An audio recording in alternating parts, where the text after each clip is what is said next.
Gurizada, o negócio é o seguinte, a crise no Grêmio aumenta com a derrota no Clássico Grenal e uma campanha perigosa no Campeonato Brasileiro, 6 derrotas consecutivas, em 9 jogos, apenas 2 vitórias e 7 derrotas. E o técnico Renato Gaúcho, após perder para o Inter em Curitiba, tentou apagar este incêndio com gasolina. Renato escancarou a incompetência da direção do clube na montagem do elenco para esta temporada. Agora tem que olhar para o lado, tem que ter as alternativas. Uma coisa é você mudar um jogador pelo outro e errar numa substituição.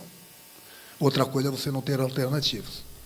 Há outras declarações de Renato também fortes e que são críticas ao grupo de jogadores. E a gente conversa sobre isso neste meu vídeo, que é em nome da Mais Ágil. A Mais Ágil é a empresa que tem toda a expertise para que vocês consigam antecipar um bom pedaço do FGTS. É isso mesmo, o governo federal permite o saque antecipado do fundo de garantia, mas há regras para isso. E a equipe da Mais Ágil está pronta para te atender e tem todo o conhecimento, toda a expertise de como funciona esta possibilidade de antecipação de até 10 anos do teu fundo de garantia. Faz o seguinte, vai no link que eu coloquei aqui embaixo. No primeiro comentário você clica ali e já sai falando no WhatsApp com a equipe da Mais Ágil. Grana rápida no teu bolso, grana fácil para tu fazer um investimento bacana, trocar de carro, programar as tuas férias, fazer aquela reforma. O dinheiro é teu, tá parado lá, o governo federal permite e a Mais Ágil te ajuda a antecipar 10 anos do teu FGTS. Vai no link aqui embaixo no primeiro comentário.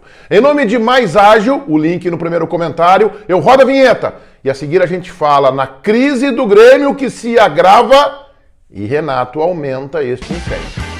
É a segunda entrevista do Renato, consecutiva, aliás, a outra foi lá no Castelão, depois da derrota para o Fortaleza, no meio da semana, em que o técnico do Grêmio se mostra um tanto acuado e nervoso.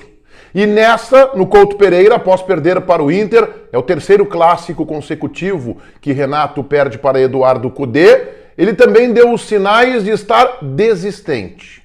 O Renato começa escancarando a incompetência da direção do Grêmio, tanto do presidente Alberto Guerra, quanto do vice de futebol Antônio Brum e do diretor executivo Luiz Wagner Vivian, ainda durante o jogo. Quando, aos 40 minutos do segundo tempo, o Inter vencendo por 1-0, ele coloca Rodrigo Eli como centroavante. Já tinha João Pedro Galvão. Ele tira o Dodge, o melhor jogador do Grêmio, mas abre mão de um volante, até aí tudo bem, e coloca Rodrigo Eli como centroavante. Na coletiva, o Renato tentou explicar. Qual a alternativa? A alternativa é jogar a bola na área nos últimos minutos para ver o que ia dar. Foi o que eu tentei. É para você ver a que ponto que eu tenho que chegar. Botar um zagueiro de centroavante. Ou as pessoas enxergam, não enxergam. Não posso fazer nada. O meu grupo é esse. A decisão do Renato de colocar Rodrigo Eli como centroavante escancara como o planejamento deste grupo de jogadores foi equivocado. Uma barbeiragem atrás da outra. Ele chega a dizer, para você ver a que ponto que eu tenho que chegar, botar um zagueiro como centroavante. E na resposta inicial que eu coloquei aqui neste vídeo, outra coisa é você não ter alternativa. O que o Renato está dizendo? Que este é o grupo que foi montado pela direção. A gente sabe que tem a participação do Renato, mas o Renato está jogando a responsabilidade para a direção. Joga um pouco para a direção, joga um pouco para a sorte. Disse o Renato várias vezes na coletiva que o Grêmio não anda com sorte. E aí a questão é, quando o Grêmio ganhou com o próprio Renato, foi porque teve sorte? Ou é trabalho? Quando ganhou, então é trabalho. Quando perde, é falta de sorte. É o que o Renato está tentando dizer. Mas o Renato também jogou a responsabilidade nos próprios jogadores. Ele disse que deu todas as oportunidades possíveis para o João Pedro Galvão e pela primeira vez reconheceu o que boa parte da imprensa e a ampla maioria da torcida já vinham dizendo há muito tempo. O João Pedro Galvão não deu a resposta. Foi o que disse o Renato. Ou seja, agora o Renato assume que o João Pedro Galvão não está dando resposta, cansou de proteger o JP Galvão. Disse que improvisou o Galdino, mas disse que a movimentação do Galdino, que não é do setor, que jogou improvisado, atrapalha o Cristaldo, que ele chama inclusive de Franco. Então também respingou no Galdino. Falou dos garotos, que os garotos se esforçam, querem ajudar, mas pecam pela falta de experiência. Impressionante. O Renato não assume nenhuma parcela de responsabilidade. Ou a direção porque montou mal o elenco, e a entrevista coletiva do Renato foi muito contraditória, porque às vezes ele parecia perceber o que estava fazendo e dizia, não, mas eu vou abraçar esse grupo. Meu grupo é muito bom, eu estou aqui, eu abraço isso. Né? Mas depois vinha de novo e escorregava e criticava um ou outro jogador e falava das carências que tem para administrar o elenco. O Renato também disse, e esta foi uma revelação importante de como as coisas funcionam no Grêmio, que no ano passado ele teve uma conversa com o presidente Guerra, com o vice de futebol, o Antônio Brum, onde ele botou as cartas na mesa. Ou é desse jeito, ou eu estou fora. Ou vocês abraçam, ou eu estou fora. Ou seja, o Renato emparedou a direção do Grêmio no ano passado. O Renato colocou, é isso ou eu estou fora. E a direção disse, é isso. O Renato está dizendo como as coisas funcionam no Grêmio.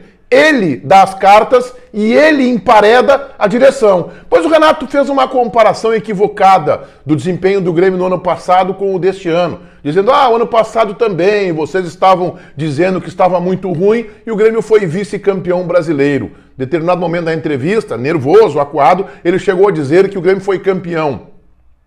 O ano passado foi completamente diferente desse ano. O Grêmio não teve uma arrancada no Campeonato Brasileiro e em nenhum momento teve uma campanha tão ruim, preocupante e perigosa. 9 jogos, 2 vitórias, 7 derrotas. A 6ª derrota consecutiva. É equivocada a comparação do Renato com o ano passado. O Renato prepara um cenário de que o Grêmio daqui a pouco termina em 10º lugar, 2 para frente ou 2 para trás, e ele diz... Ou seja, 8º, 12º, 13º, viu? Vocês falavam que o Grêmio ia cair. Tá aí, ó. Terminamos o primeiro pelotão. Este é o cenário que o Renato e a direção do Grêmio preparam para o final do ano, como se isso fosse a contento do torcedor. E deu sinais de estar um tanto desistente. Em mais de um momento da entrevista coletiva, o Renato disse... Se eu estiver atrapalhando, eu saio. Se o problema for eu saio. Repetindo um comportamento que Eduardo Cudê teve semanas atrás também no Internacional. Um comportamento acuado, mas dando sinais de já estar desistente. Parece o Renato preparando um terreno. Se as coisas não melhorarem, se as coisas não evoluírem, ele... Olha, eu tentei... Ele ainda repetiu que ele disse... que acha que consegue tirar mais desse grupo. Se mostrou tranquilo quanto aos riscos do Grêmio no Campeonato Brasileiro, mas depois repetiu. Bom, se o problema for eu saio. Parece preparar um terreno. Se as coisas não acontecerem como ele imagina, ele fecha a mala e volta para o Rio de Janeiro. Mas acho que isso não é por agora. O Grêmio em crise, numa situação preocupante na tabela, e o Renato detonando com suas atitudes e com a sua manifestação, a direção, o elenco, a forma como esse elenco foi montado, os garotos e individualmente alguns jogadores. O Renato tentou apagar este incêndio com combustível, com gasolina. Todo mundo inscrito no meu canal, ativando as notificações ali no sininho, valendo o like de vocês. Este vídeo é em nome da Mais Ágil, a empresa que te dá a oportunidade de antecipação do FGTS. Isso mesmo, você vai no link que está aqui embaixo no primeiro comentário, clica ali e sai conversando com a equipe da Mais Ágil e todos vocês perceberão como é simples e rápido, mas há regras e a Mais Ágil conhece isso para antecipar 10 anos do teu fundo de garantia. Vai no link, conversa com a equipe da Mais Ágil no WhatsApp, o link está aqui embaixo no primeiro comentário deste meu vídeo. Feitoria, gurizada. Vai, um abraço.